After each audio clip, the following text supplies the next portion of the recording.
जय हिंद दोस्तों, एक बार फिर से हमारे YouTube चैनल ऋतिक यूट्यूबर्स में आप लोग का स्वागत है।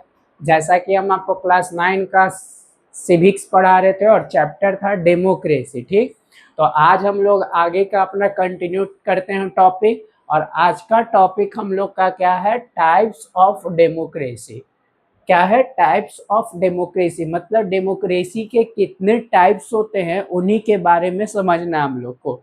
तो देखिएगा, डेमोक्रेसी में दो टाइप होते हैं। डेमोक्रेसी में कितने टाइप होते हैं? दो टाइप होते हैं। एक को बोला जाता है डायरेक्ट डेमोक्रेसी और एक को बोला जाता है representative democracy. Direct democracy, representative democracy. Direct, representative. ठीक, अब रिप्रेजेंटेटिव डेमोक्रेसी में भी दो पार्ट होते हैं। एक को बोला जाता है पार्लियामेंट्री डेमोक्रेसी और एक को बोला जाता है प्रेसिडेंशियल डेमोक्रेसी। पार्लियामेंट्री डेमोक्रेसी और प्रेसिडेंशियल डेमोक्रेसी। ठीक, तो ये होता है रिप्रेजेंटेटिव डेमोक्रेसी का पार्ट और इधर है एक डायरेक्ट डेमोक्रेसी का पार्ट। ठीक, तो अब आगे समझिएगा कि डायरेक्ट डेमोक्रेसी क्या है और रिप्रेजेंटेटिव डेमोक्रेसी क्या है, जो समझिएगा। ठीक, तो देखिए यहाँ पे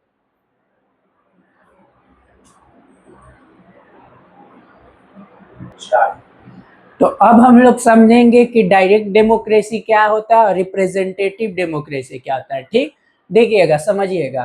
कहता है डायरेक्ट डेमोक्रेसी में क्या बोलता है?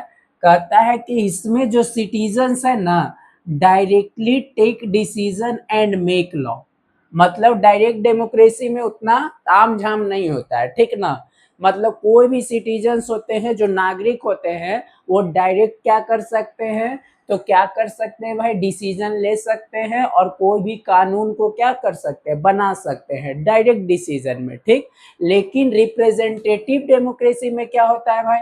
तो इसमें जो सिटीजन से इलेक्ट करते हैं रिप्रेजेंटेटिव को, जो क्या करते हैं? डिसीजन करते हैं ऑन देयर बिहाफ।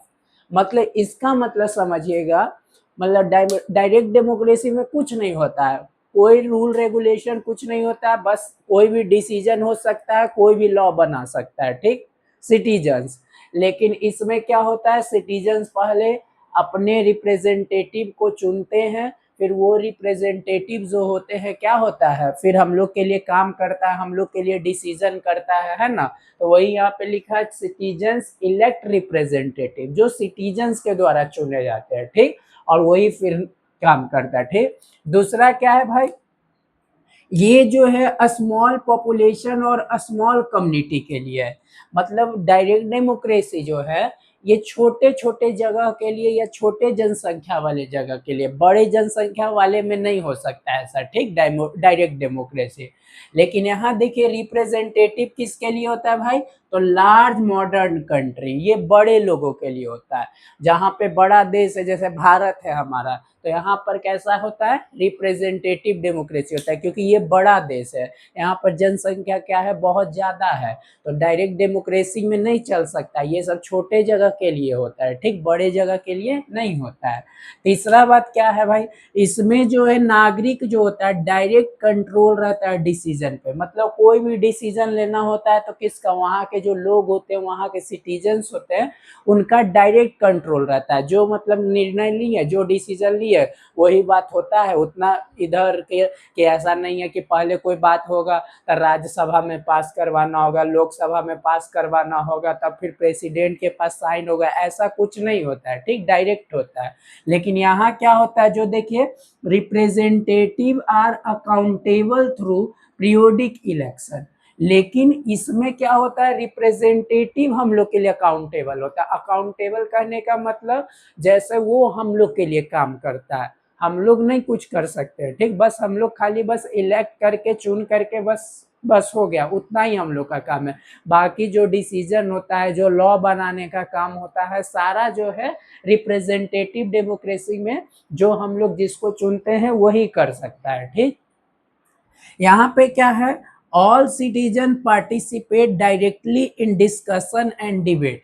यहाँ पे जो होता है, छोटे जगह है तो आराम से जाएंगे, कोई भी बात रहेगा अपना रखेंगे और यहाँ पे जो है सारा बात सुन लिया जाएगा, क्योंकि ये छोटा जगह है। छोटे जगह के लिए होता है डायरेक्ट डेमोक्रेसी।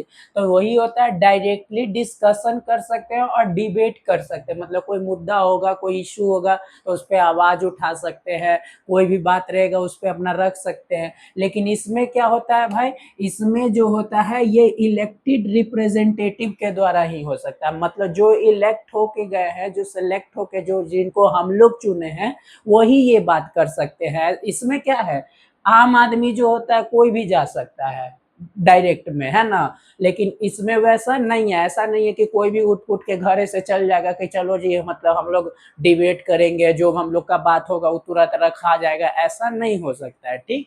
इसमें रिप्रेजेंटेटिव है। फिर इसमें क्या होता है, यहाँ पे देखिएगा थोड़ा सा ये गलती हो गया है, ये वाला जो लाइन था इसमें था और ये वाला जो था इसमें था, मतलब डायरेक्ट डेमोक्रेसी में तुरंत हो जाता है, टाइम कंज्यूमिंग नहीं होता है, ठीक। तो यहाँ पे मोर टाइम कंज्यूमिंग नहीं हो सकता है, ये वाला होगा फास्टर एंड मोर ऑर्गेनाइज, मतलब जल्दी होता है। लेकिन ये जो होता है मोर टाइम कंज्यूमिंग, इसमें हो जाएगा, क्योंकि रिप्रेजेंटेटिव डेमोक्रेसी में टाइम का कंज्यूम ज्यादा है, टाइम ज्यादा लगता है। लेकिन डायरेक्ट डेमोक्रेसी में टाइम ज़्यादा नहीं लगता, कोई भी डिसीजन होता है तुरंत एक्शन होता है, तुरंत लोग जाते हैं अपना बताते हैं, डिसीजन लेते हैं और तुरंत सॉल्यूशन उसका हो जाता है। लेकिन रिप्रेजेंटेटिव डेमोक्रेसी में ऐसा नहीं होता है, ठीक। फिर क्या होता है, जैसे देखिए एग्जाम्पल देखिए, एंशियंट एथेंस जो ग्रीस में है वहाँ का एग्जाम्पल है, क्योंकि वह बहुत छोटा देश से बहुत छोटा है, पॉपुलेशन बहुत कम है, इसी के लिए कोई भी क्या हो सकता है, आसानी से वहाँ पे हो सकता है, ठीक। कोई भी डिसीजन होता है तुरंत हो सकता है, ठीक। लेकिन ये रिप्रेजेंटेटिव कहाँ के लिए भाई, बड़े बड़े देश के लिए, जैसे इंडिया के लिए, यूएसए के लिए, यूनाइटेड किंगडम के लिए, इन लोगों के लिए जो है रिप्रेजेंटेटिव डेमोक्रेसी होता है। तो आप लोग को समझ में आ गया होगा कि रिप्रेजेंटेटिव डेमोक्रेसी में बड़े देश के लिए होता है और डायरेक्ट डेमोक्रेसी जो होता है छोटे देश के लिए होता है, उसमें डायरेक्ट हो सकता है, कोई भी सिटीजन भाग ले सकते हैं, लेकिन रिप्रेजेंटेटिव में ऐसा नहीं होता है। तो यही बात था हम लोग का। तो आई होप आप लोग को वीडियो अच्छा लगा होगा, समझ में आया होगा, तो प्लीज़ चैनल को शेयर करिए, सब्सक्राइब करिए, लाइक भी करिए। और इसका जो है हम लोग पीडीएफ टेलीग्राम पे जो होता है ऋतिक यूट्यूबर्स, लिंक डिस्क्रिप्शन में मिलता है, वहीं से आप लोग ज्वाइन होकर के अपना नोट्स बना सकते हैं, ठीक। तो जय हिंद।